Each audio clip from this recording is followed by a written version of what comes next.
Okay, it's book recommendation time. The Art of Fear by Kristen Ulmer. She's an ex-pro skier on the whole. Wonderful book.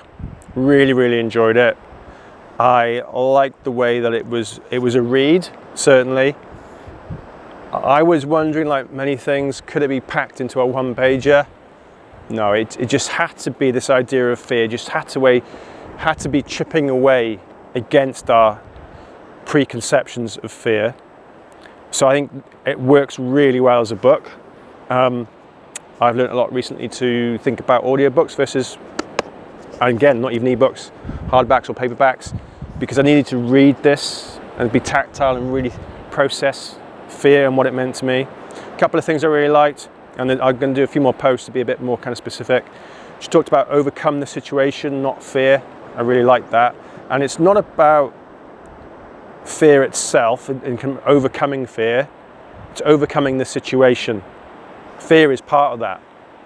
If I haven't got a little bit edge to me today when I set the camera up, aka fear, then I'm in the wrong place.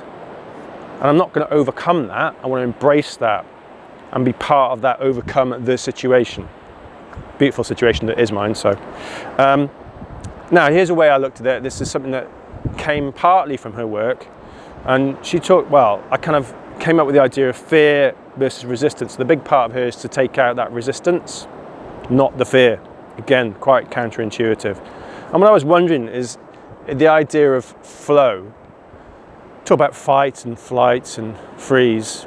And I'm more trying to work out, well, what is the route to flow? And I think it's about taking out that resistance, overcoming the situation, taking out the resistance. So for example, right, if something, look up there, there's some cliffs. If I was to climb up there, what would I give myself? You can't see them, there's high cliffs.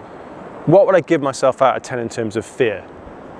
Yeah, it's quite high. I haven't got any ropes or protection. I'm on my own.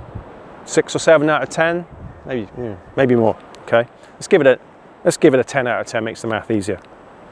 Now, my ability to be in flow is now defined by resistance. So I'm going to multiply fear, which we're okay with, by resistance. Now, if I resist that, mentally and psychologically, not like walk the other way, then that is the multiplying effect, that resistance. So let's say I give it 10 out of 10 for resistance. I'm going to do it anyway, but resisting the whole way, what a stupid idea, I'm on my own, can't do this, I'll be useless. That kind of resistance, 10 times 10 equals 100. So the scale in those cliffs is 100%.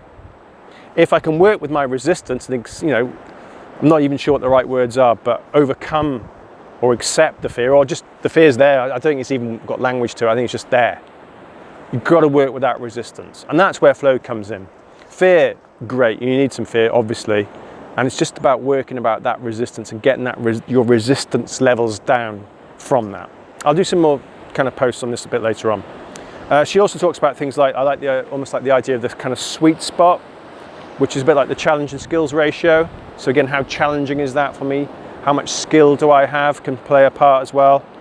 And obviously you're thinking about whether, that kind of challenge skills ratio is low, so it's comfort zone versus high versus discomfort. So another way to look at it is, have you got comfort and discomfort in there as well? But enough of that. Great book, really good read. And I like the idea it deals with something big and, it's in big, bold in red, this idea of fear. And it's something that we probably, well, not even probably, we shy away from, don't we? Even when I bought it, I thought, do I really want anyone to see me reading this book? Because they must think I'm a scaredy cat or whatever. But it's great, really good. And I'll do some more posts to try and dig a bit deeper. But either way, get yourself a copy.